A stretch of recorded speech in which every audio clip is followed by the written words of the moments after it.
Ulang tahun ke-45 tahun, Hakim Wahyu Imam Santoso banjir ucapan dan doa dari masyarakat Indonesia. Ulang tahun ke-45 tahun, Hakim Wahyu Imam Santoso banjir ucapan dan doa dari masyarakat Indonesia. Nama Wahyu Imam Santoso yang merupakan hakim dari pengadilan yang menangani kasus pembunuhan Brigadir J kini memang santer dibicarakan.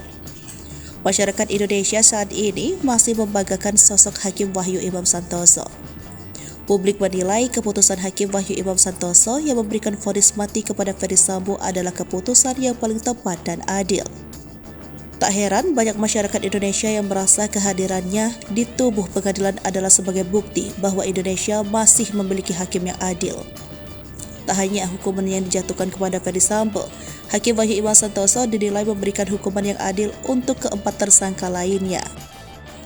Keempat tersangka itu yakni Putri Chandrawati dengan hukuman 20 tahun penjara, Kuat Ma'ruf 18 tahun penjara, Ricky Rizal 15 tahun penjara, dan Richard Eliezer 18 bulan penjara.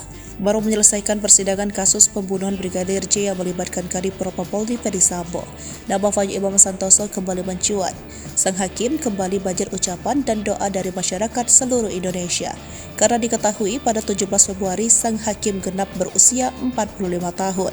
Pemilik nama lengkap Wahyu Imam Santoso ini lahir pada 17 Februari 1978 silam. Meski banjir pujian serta doa dan selamat, Wahyu Imam Santoso juga tak lepas dari sasaran kemarahan artis Nikita Mirzani yang tak terima dengan vonis yang diberikan oleh Wahyu Imam Santoso.